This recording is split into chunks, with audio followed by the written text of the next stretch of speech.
An independent editorial defense analysis focused on Australia's strategic environment. The strategic geography of the Indo-Pacific presents a fundamental asymmetry for Australian defense planners. It is characterized by a vast maritime operating environment, one that disproportionately outscales the demographic and industrial capacity available to police it. For decades, the Royal Australian Navy has attempted to bridge this gap through the acquisition of high-end, multi-role surface combatants. This is a strategy that prioritizes capability per hull over total force mass. However, the convergence of a severe recruitment crisis and the escalating cost of traditional platforms has rendered this model increasingly fragile. The emergence of the Ghost Shark extra-large autonomous undersea vehicle program and the broader acceleration of AUKUS Pillar 2 initiatives signal a forced evolution in Canberra. The move is away from a platform-centric force structure. It is moving toward one predicated on distributed lethality and autonomous mass. This transition is not merely a technological upgrade, it is a structural admission. An admission that the existing model of crewed naval warfare is no longer mathematically viable for a middle power facing a peer competitor. Central to this shift is a critical recognition. The most constraining resource in the Australian Defence Force is no longer budget. It is qualified personnel. With the naval workforce struggling to crew the existing Anzac-class frigates and the Collins-class submarines, the future looks challenging. The prospect of generating the thousands of additional highly technical submariners required for the future SSNAUKUS nuclear-powered attack submarines presents a generational hurdle. Autonomous systems offer a solution to this demographic bottleneck. They do so by decoupling force generation from recruitment targets. The Ghost Shark, developed by Anduril Australia, represents a capability that can be surged without the linear requirement to train crews. It does not require messing and berthing, nor does it require the management of watch rotations. From an operational standpoint, this introduces a new variable into the force structure calculus. The loss of a vessel does not equate to a political catastrophe, nor does it mean the loss of specialized human capital. This capability allows commanders to assume risk profiles that would be unacceptable with crewed vessels. Effectively, it changes the cost-benefit analysis of forward deployment in contested waters.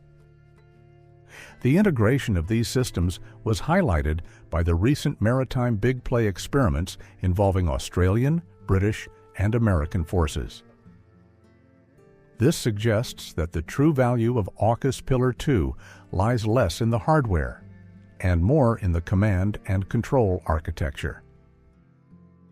The objective is achieving interchangeability rather than mere interoperability. In practice, this means an Australian commander could theoretically assert control over U.S. Navy or Royal Navy uncrewed assets operating in the region, or vice versa. This creates a unified allied sensor and shooter mesh. This level of integration serves as a force multiplier. It effectively expands the sensor horizon of the Royal Australian Navy without requiring a proportional increase in national hulls in the water. However, this dependence on a shared digital backbone introduces a critical vulnerability regarding data sovereignty and network resilience. If the combat cloud is severed by electronic warfare or cyber intrusion, the distributed fleet risks becoming an inert collection of sensors. This highlights the trade-off between networked lethality and individual platform autonomy. Economically, the pursuit of attritable systems creates an imposition of cost on potential adversaries. It reverses the traditional trend where defensive missiles are cheaper than the platforms they target. By flooding the undersea domain with relatively low-cost autonomous vehicles, Australia forces an adversary to expend expensive, complex anti-submarine warfare resources. They must do this to identify and neutralize targets that may possess negligible strategic value. This creates a dilemma for the opposing force commander. They must decide whether to engage a potential decoy with high-value ordnance, or risk ignoring a sensor node that is transmitting fleet movements to the broader Allied network. The Ghost Shark program illustrates this economic warfare strategy. It costs a fraction of the billions of Australian dollars required for a Hunter-class frigate. Yet it demands disproportionate resources to counter. This asymmetric approach aligns with a strategy of denial. The objective is not necessarily to control the sea lines of communication, but to prevent an adversary from doing so with impunity. The industrial implications of this shift are equally significant for the Australian defense landscape. Unlike the nuclear-powered submarine program, which relies heavily on the mature industrial bases of the United States and the United Kingdom, the autonomous systems sector offers a pathway for genuine sovereign capability. The rapid prototyping and production of the Ghost Shark within Australia demonstrates that the local defense industry can support a high-tech supply chain, provided the complexity of life support systems and nuclear propulsion is removed.